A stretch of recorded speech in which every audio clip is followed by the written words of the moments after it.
Welcome to the Who, What, Why podcast. I'm your host, Jeff Schechtman. If we were to distill the essence of today's headlines into a rich reduction sauce, the primary ingredients would undoubtedly include war and the ethics of war, artificial intelligence, technology, money, politics, and most of all, Silicon Valley. These elements form the core of Andrew Coburn's latest investigative piece featured on the cover of Harper's Magazine, entitled The Pentagon's Silicon Valley Problem. It tells the compelling story of the intricate intersection of technology, defense, and the ethical quandaries reshaping warfare in our contemporary era and the role of the leaders of Silicon Valley. This even reaches into AI, as we grapple daily with the implications of AI on education, employment, and autonomous vehicles. We may be overlooking one of the most critical areas where AI's influence is rapidly expanding, the shadowy domain of the military-industrial complex. Here, the integration of artificial intelligence into defense strategies and tactics represents not just a matter of technological advancement, but a profound ethical and strategic puzzle. Coburn delves into the pressing questions surrounding the effectiveness, ethics, players, and potential consequences of this technological fusion. In essence, he asks, what are the broader ramifications for all of us from Silicon Valley's increasingly intimate relationship with the Pentagon? Andrew Coburn stands as a formidable figure in journalism and currently serves as the Washington editor of Harper's Magazine. His distinguished career spans several decades, during which he has authored impactful works and reported extensively on national security, defense policy, and the complex geopolitical forces that influence global stability. It is my pleasure to welcome Andrew Coburn here to the Who, What, Why podcast. Andrew, thanks so much for joining us. Oh, not at all. Good morning to you. Well, it is a delight to have you here. Certainly the involvement of technology in Silicon Valley to some extent in the military is in itself nothing new. It goes back even to the Vietnam War, as you talk about in the piece. Set that context first. Well, yes. I mean, Silicon Valley, to use the shorthand term for sort of digital tech, I guess, was really the creation of the defense complex, of the defense machine, going back to the electronics industry in World War II, maybe, but certainly the semiconductor revolution, which was very much spawned by the Defense Department, by defense contracts.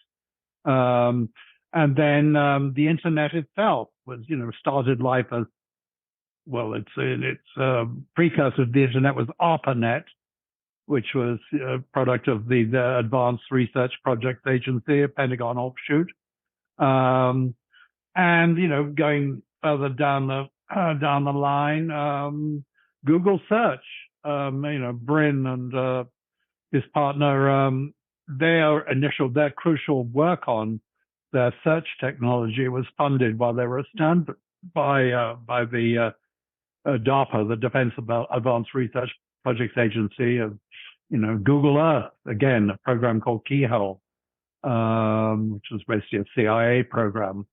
So it's never, they've never been poles apart. In fact, they've been very close together. But there was a time in the 70s and 80s, with the dawn of the personal computer, when there was a feeling that this was something different. We were getting away from, government-dominated, high-tech, militaristic high-tech, and the personal computer was liberating, which indeed it was. And, we had our own now, information was accessible, universally accessible and freer, so we thought for a while at least. But now, as I talk about in the piece, I mean, tech, Silicon Valley, and the Pentagon are locked in never tighter, almost seamless embrace. And AI is, of course, artificial intelligence, a big part of this. And while the public may think of AI, at least in the popular imagination, beginning somewhere around November 22 with the launch of ChatGPT, the involvement of AI certainly goes back much further, and its involvement with the military goes back further. Oh, yeah. Well, the military has longed for AI, forever. They've had, AI task forces going on for at least well over a decade, as far as I can remember. They, because the military they've long pursued the dream of being able to, control everything with a machine, that somehow all information can be fused and interpreted for them, to tell them what to do, which is, shows how uninterested they are in war, really, because the battlefield is all about menace and uncertainty and all that. But anyway, so and the example I quote in my piece, I say a decade, I should say half a century, because during the Vietnam War, story I love because it was the precursor to so many things. During the Vietnam War, they concluded, wrongly as it turned out, that the Vietnamese fighting in the South absolutely depended on supplies coming down the Ho Chi Minh Trail from the North Vietnam through the jungles of Laos. Actually, most of them were coming through by sea and then through Cambodia, but never mind. So they said, well, what we have to do is to fence off that, to interdict that flow of supplies, and to do that, we'll set up an electronic fence. We'll scatter thousands, tens of thousands of sensors across the jungle, and each of them was there to detect various signs of human activity, like footsteps, truck, sound of feeling of traffic disturbing the ground, or the ignition spark of engines, or human urine, the ammonia smell from human urine. And each of these sensors does a little radio transmitter, which was beamed up to aircraft circling overhead, which in turn transmitted that information to giant computers in a secret base in Thailand, the most powerful computers then in existence, which were meant to analyze all these information coming from the different sensors and say, we detect a Vietnamese column in such and such a place, and then aircraft, including drones, would go and attack it. Well, it was a complete bust. The Vietnamese figured out what was going on in a week, actually, and took steps to decoy it. They would run herds of cattle up sort of ways away from the trail, so to fool the sensors that the troops were over there. They'd hang buckets of urine in remote areas so they would think they were there.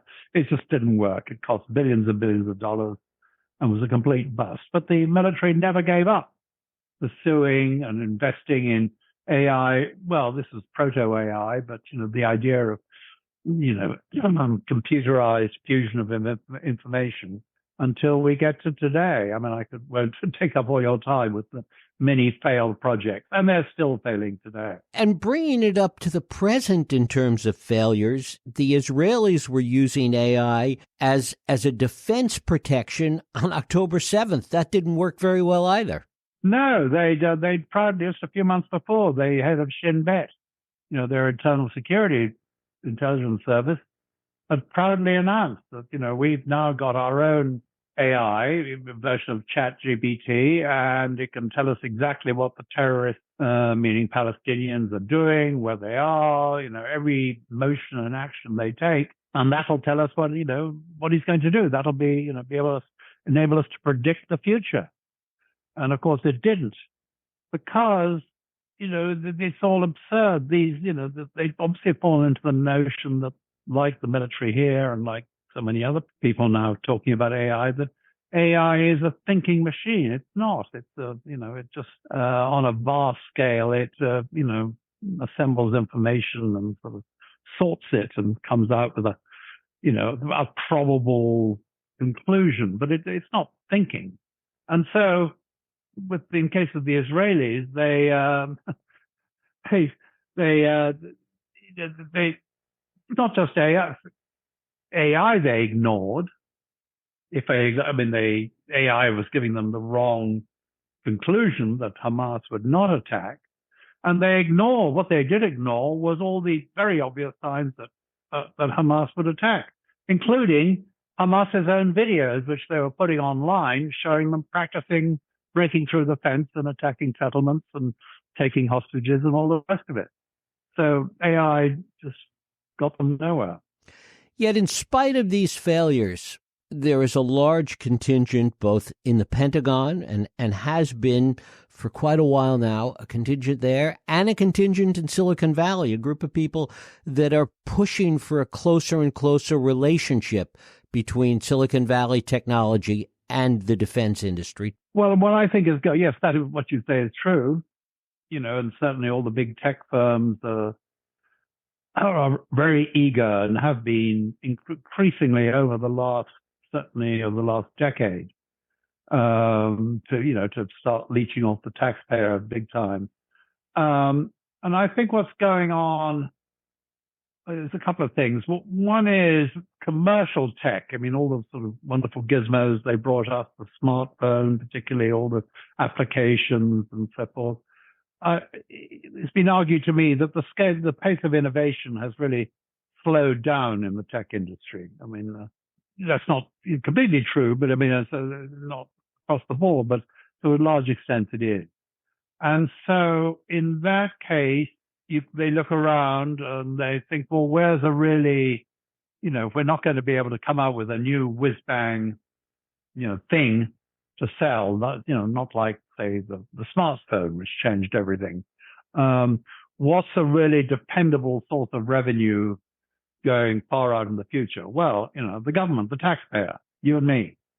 So, they've been very eager to, they've all set up, they've all started to go after defense business, and most particularly the cloud business.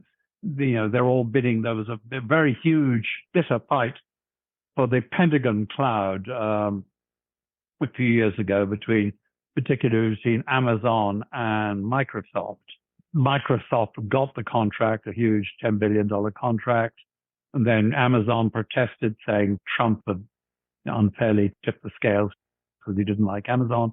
And then so eventually the Pentagon realized it couldn't afford or didn't want to antagonize, the losing big tech firms. So they've now parceled it out and everyone gets a slice of the action. It's called a very unwieldy acronym, the Combined Joint All-Domain Command and Control Network. And that's the idea. It's way back to like the Vietnamese fence, which was called Igloo White.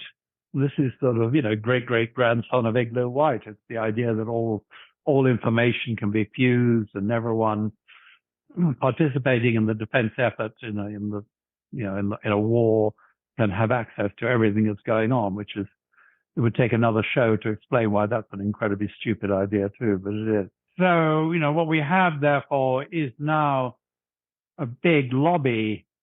The tech has become part of the military industrial complex, and there are various unsavory signs of that, like the eagerness now of retiring senior officers, 3 and 4 star general officers and below, to make their way west to California and sign on with a venture capital firm or a tech startup. The revolving door, so they can sell their contacts and access, and they can lobby therefore and help themselves to, they hope, a huge payday, because they've all they want this idea that you work in tech, you become a billionaire. So you've got a lot of greedy retired generals and admirals who are hopping on the gravy train. And the ideas that are coming up, most of them are perfectly stupid. The sort of ideas that I just read in the Wall Street Journal a couple of days ago, that the venture capital is pouring money into hypersonic research. They're going to produce hypersonic weapons.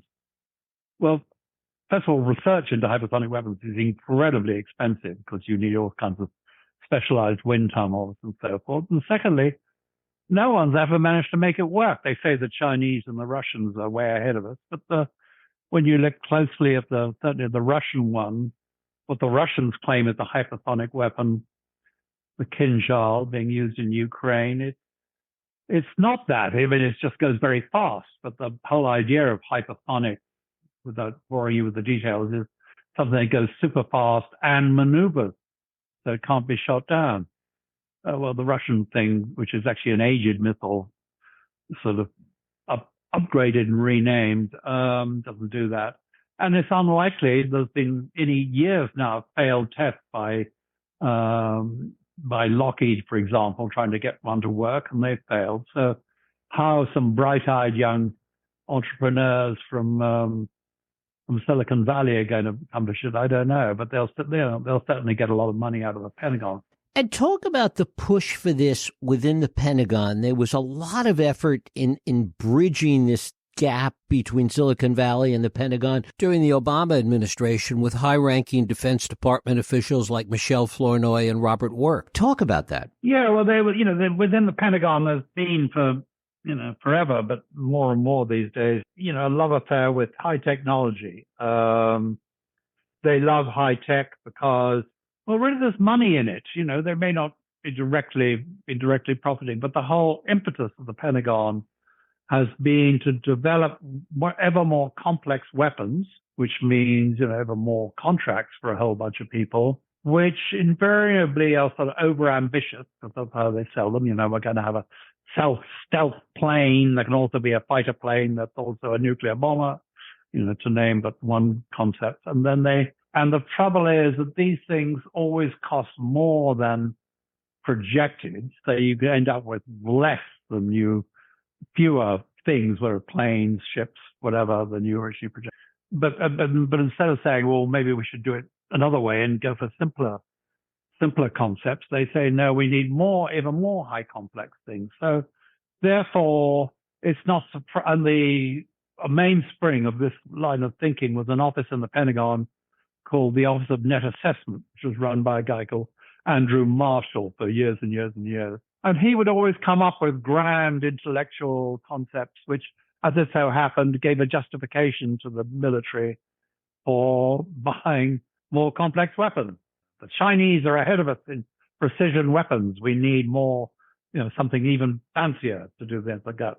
And people like Robert Work came out of that stable. And Flournoy, she didn't actually work for Marshall, but that's the sort of abiding doctrine in the Pentagon. If you want to get ahead, that's the way you have to talk, because that ultimately is where the money is. And the people who, the industry, the whole complex, the military industrial complex, exists to generate more money for itself. That's its purpose in life. And so, these people, the people you mentioned, Work and Flournoy, and there are many others, rode on that. And therefore, it's natural that they would sort of sing the song of, to Silicon Valley innovation and the wonders of tech, and they can solve all our problems.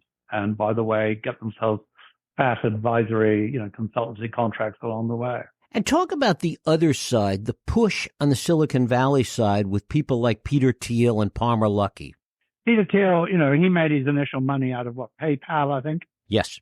And then he had this idea that, that he wanted to be part of the military-industrial complex. So he set up Palantir in 2003 or 4, I can't remember around then, which was basically a data sorting firm. It came out of the technology, the fraud detection technology they developed for PayPal, and it could, analyze patterns, which is what AI does, the essence of AI. So it's always been pursuing that. Never actually made much money for a long time. But he then later on, in 2013, 2014, along came Palmer Luckey, who's kind of a prodigy. He developed the Oculus virtual reality headset when he was, 17 or 18, and sold to Facebook, to Meta, for several $1 billion. And then decided he was, that he really, by gosh, knew a lot about defense and knew what needed to be fixed and knew what he could do with all his technological brilliance. And so with Thiel's backing, he set up this company, Anduril. And he's obviously a very smart fellow, I suppose. But the sort of defense ideas or defense technology he touts, because he sounds like absolute nonsense. He wants to, I quote in the piece, his dream of the superhero soldier, the soldier of the future, who will be equipped with the technology to know absolutely everything that's going on around him and where the enemy is exactly, and which hill the enemy is hiding behind and what his commander wants him to do and what he should do next, which I'm afraid found practical expression in a defense program, blessed by the Pentagon, which actually went to Microsoft, called IVAS, the Integrated Visual Augmentation System, which is a super goggles, and plus a battery, plus a computer that the poor old infantryman has to lug around, and which is supposedly going to sort of give him all the information he needs about the battlefield and how much ammunition he has and where his other, comrades are and where the enemy is and what tree the enemy is finding behind and what his next mission is. Meanwhile, the poor fellow is, trying not to get shot and trying to find a rock he can hide behind. So, and the soldiers it's been tested on have complained bitterly, but that doesn't seem to make much difference. And they're still going to have to carry around a 50-pound battery pack. And, there's $23 billion of our money going into it. So, I think, in the end, I see this whole fusion of irruption of Silicon Valley into the defense complexes, meaning nothing good for defense or certainly the poor soldier who's going to have to use it. And one of the other things that we're seeing is a pushback from time to time in Silicon Valley about the ethical issues surrounding this. We saw it several years ago at Google, and there are flare-ups from time to time. Talk about that. Yes. Going back to what I was saying earlier about there was this, dream for a while that, that tech was different and was liberating and was, the antithesis of the big bad, of Big Brother and, the whole, government machine and people like Apple. And they all said, we never want government contracts, dealing with the government is horrible. And they're a hopeless, soulless bureaucracy. And, we must prefer to operate light-footedly on our own. And that sort of feeling persisted in, a lot of the workforce, people who wanted to work in tech. So when it emerged that Google was secretly working on gotten a contract for something called Project Maven, which was going to use the wonders, really basically the wonders of search technology to be able to analyze video footage, data, but initially video footage taken by drones, prospective, enemy areas, and would be able to analyze it, without human intervention to say, aha, the enemy tank is there or the enemy is doing something else over there.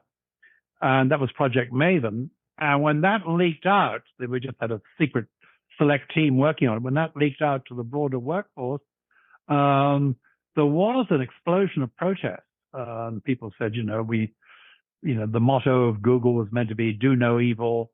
This is evil. We don't want to work on weapons or weapons technology. And, 4,000 people signed a protest and a few, actually a very small few, but still a few actually quit. And Google apparently said, okay, we're sorry. We were, okay, we've changed our minds. We'll give up that contract, or at least we won't renew it. And a couple of years go by, and then quietly Google bids on this thing I mentioned earlier, the joint all domain command and control. So they were just as eager for particularly Pentagon cloud contracts as anyone else. Google feels that they've fallen behind Amazon and Microsoft in that business, and they're eager to catch up. So yeah, and I quote someone from a former Google person who quit just because he was so appalled at Google's behavior. Actually, because he quit particularly because Google, while I should, to digress for a second, a lot of this is tied up with threat inflation, traditional threat inflation, which is all part of the military-industrial complex game, which is, the enemy is drawing ahead of us. And so particularly the whole people pushing, defense tech talk a lot about China and how the Chinese, they're so smart and they're working so hard and they're drawing ahead of us in AI and everything else. And we've got to buckle to and, work harder and spend more money and catch up. And that was particularly true from the guy who had been head of Google, Eric Schmidt, and he was always talking about the Chinese threat. Well, then it turned out that meanwhile they were working on a Chinese contract for the Chinese to develop a version of the search engine for China where you couldn't look up, politically awkward things like, student protest or freedom of speech or anything else the Chinese authorities didn't like. It was a thing called Project Dragonfly. So I quote someone who quit over that, but it's just the hypocrisy that runs through the industry, it turns out. Bringing it back to the early days of this, one thing that seems to be different is that in the early days of the relationship between technology and the Pentagon, when you talked about the Vietnam War era, and there were companies like HP and Raytheon and all these companies that were engaged with the Pentagon and ARPANET, that in many ways what the Pentagon was doing and the government money was driving innovation in technology.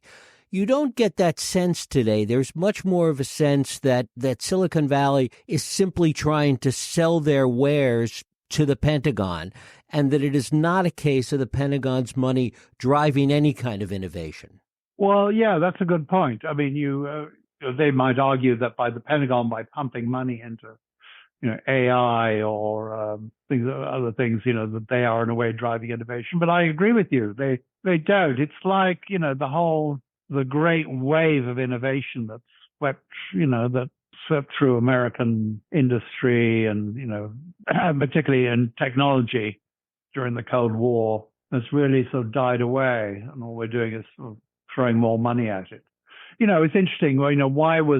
Why did this area of Northern California, basically the peninsula south of San Francisco, become the heart of this? Well, it was a fusion of, there was already big defense interests there. Lockheed had plants there, for example. You had Stanford, the whole sort of mighty intellectual engine of Stanford University, into which a huge amount of government research money was being pumped. And you had, the people wanted to work there. You had the counterculture, people that helped, a sort of very innovative state of mind. I think that so many things came together. And they always kind of reproduce that. I mean, there's a huge effort around Austin, Texas, where you have because that's a tech center, and that's where they put the Army Futures Command, which is yet another government effort to sort of leech off, tech ideas. Now this is no one center really. It's kind of around the world, but around the country. But I think I agree with your point. And finally, AI seems to be becoming a larger and larger part of this. In your conversations, in your research on this piece, talk about the fantasies about AI and what the government hopes to do with it at this point. Well, what they had to do, they had to sort of, I quote a long paean of praise to AI by Michelle Flournoy, who's basically been a sort of, she is an arms salesman, actually. She's part of a thing called West Exec, which is basically a bunch of arms traders. But she says, AI is going to be able to, enable us to do our intelligence. It's going to be able to enable us to design planes better. It's going to be able to enable us to maintain our weapons better and sort of plan production, which is all nonsense. And, I thought the example they have, they installed, actually 3 years ago now, they switched on a big AI program in the Pentagon called Game Changer, which was meant to be able to tell them what they actually, how the Pentagon works. Like, the thousands and thousands of directives on what their policy on anything particular circumstance might be. And so this Game Changer is made to, rather than sort through, a mile-high stack of documents to find out what their policy should be about something, they can ask Game Changer, which will hopefully give them the right answer. But one of the things this Game Changer is meant to do is to tell them where their money goes and what they actually spend all their money on. If they don't know, because for years they've been failing their audit. Even the Congress has passed a law saying they have to be able to pass an audit. And so they installed Game Changer in 2019, which is going to tell them where the money goes, and they're still failing their audit. So, it can't even do that. And to top it all, the press release announcing Game Changer, they said it was all, they wanted to say they're using authoritative sources, and they managed to spell authoritative wrong. So much for AI. And do you think any of this technology is going to change the future of warfare very much? Well, future warfare changes all the time. I mean, though I've been blithely sort of condemning the whole thing, I mean, there's ways, it can help with sort of pattern recognition if you know what patterns to ask for. I mean, it's the old rule of garbage in, garbage out. So, if it's properly guided, yes, it can help. If we look at Ukraine, what has Ukraine taught us about the future of war? Well, you hear a lot about, first of all, you should hear that, what's really been the determining factor in Ukraine is artillery and how much either side has of it. And, artillery has been around for quite a long time. The targeting has improved. So now, artillery can be very precise, but so therefore, people are having to learn to camouflage themselves, another very old technology. The other thing that's made a big difference or seems very innovative is drones, but not sort of the super high-tech drones that we've been getting all the publicity in the last 20 years, but cheap, mass-produced, drones like you and I can buy on Amazon. And they're the important ones on the front line because individual soldiers can use their drone to see, to scan the battlefront and see where the enemy is. And, if their drone is armed, crash the drone into the enemy tank or, trench or whatever. So that's been important. But AI, the technology in the end, yes, it'll make some kind of difference, but I can guarantee you not in the way that's being projected by Michel Flournoy. And we should point out for our listeners that Michel Flournoy was Undersecretary of Defense in the Obama administration. Oh, that's right. And she almost became the Secretary of Defense in the Biden administration till people pointed out her multiple conflicts of interest. And so they had to withdraw her name. But yeah, she's very much at the center of all this. Andrew Coburn, his story in the current issue of Harper's is the Pentagon Silicon Valley problem. Andrew, it is always a pleasure. I thank you so much for spending time with us here on the Who, What, Why podcast. You're more than welcome. Thank you, Jeff. Thank you. And thank you for listening and joining us here on the Who, What, Why podcast. I hope you join us next week for another Who, What, Why podcast. I'm Jeff Sheckman. If you like this podcast, please feel free to share and help others find it by rating and reviewing it on iTunes. You can also support this podcast and all the work we do by going to whowhatwhy.org/donate.